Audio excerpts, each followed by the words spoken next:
So here we are with the Vampire, and you've made some changes to it, haven't you? I have. We've done some reinforcement changes, and we've also done an EDF swap. It's quite amazing that Hobby King are up to their third version of this aeroplane and still haven't changed the EDF. EDF still sounds like two cats fighting in a tree somewhere.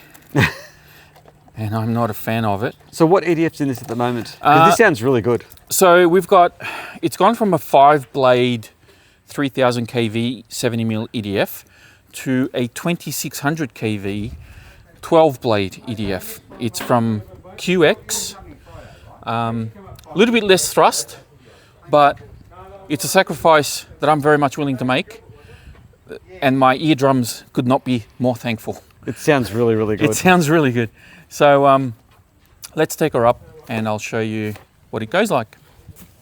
We'll get some nice close-up shots of it.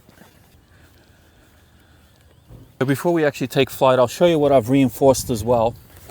It's just these booms. So these booms are basically just glued on, and there's no connecting spar or anything from the boom to the fuselage. You're basically just relying on a glue joint to hold these in place. And what I found is that these actually started flexing a little bit right where it joins. So there is a spar going through the boom. So it's not the boom itself that's flexing, it's the joint here. So where does that boom stop? Around here somewhere? It stops around here somewhere, Okay, yeah. Because it doesn't actually stick out and go into the So you're going wing. to get the wobble from this point here?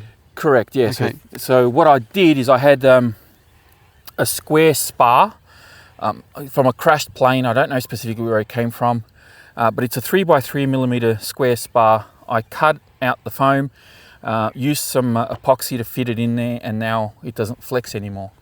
So slight sacrificial sort of look to it because it's got a couple of spars, but you know, it's clean enough that it almost looks factory, and I suppose if I didn't tell you about it, you probably wouldn't even know. No, it looks completely stock. So that's really all it's done.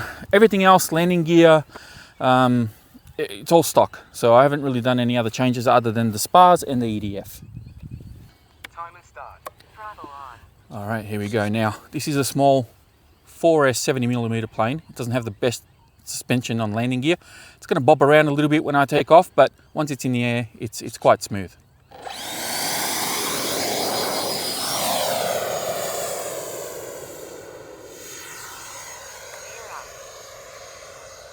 That sound is night and day difference to what it sounded like before. It just sounds so good.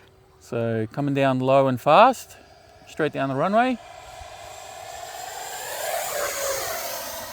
Going up, and you'll see it'll sort of run out of steam about there.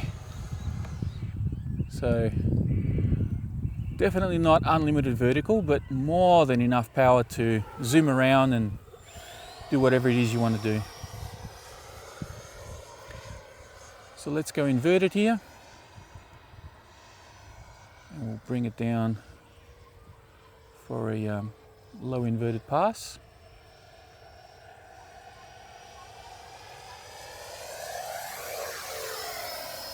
About 3/4 throttle there, pushing out a little bit, and bring it back down, and we'll do a throttle off pass coming this way. This plane glides forever. Also, FYI, I am running a 3600 milliamp Turnigy heavy duty pack, and it gives me about 4 minutes of throttle time, landing pretty much on storage. Go around there, come back around.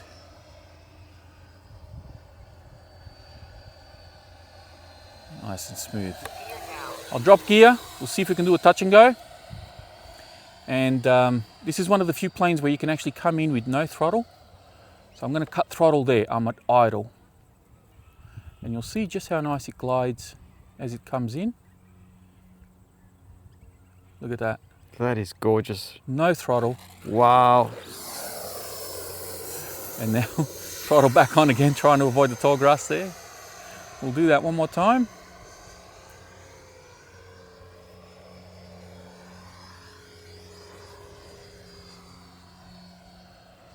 and idle power. I'm probably a bit high, so it might come down with a bit of speed here.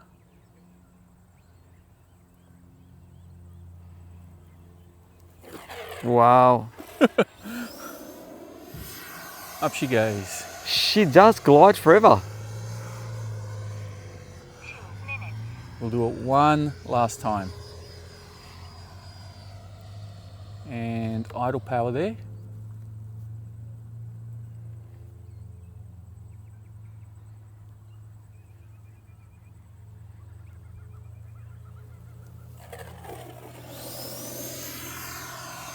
All right, gear up, going up, rolling over, and back down.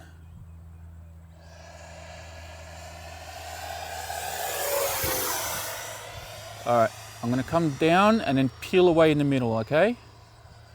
So just before us, I'll peel away. Here we go, and up, roll, and back around the other way. And we'll do idle power there, just let her glide. I've actually experimented a little bit with this plane with different battery sizes. I've tried a 2200 size, I've tried a 2800 size, and I find that the heavier packs stabilize the plane really well and give it that incredible glide slope. It just carries more inertia. 1 minute. And I don't know, for me it just flies better. Some people might prefer different, but the plane definitely benefits from a slightly more nose weight attitude, I guess. Look at that. Nice and steady.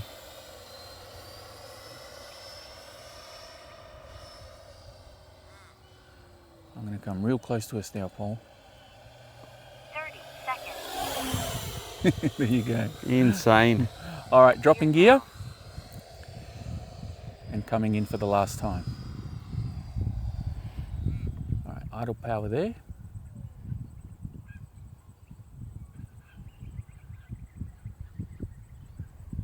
It just carries that energy so well. Absolutely beautiful. And even with that stiff landing gear and, you know, a fairly bumpy grass runway, it handles it beautifully.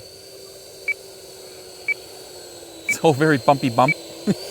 Not very scale looking. But there we go. That's the Vampire 70mm V3 from Hobby King, Durafly. Thank you very much.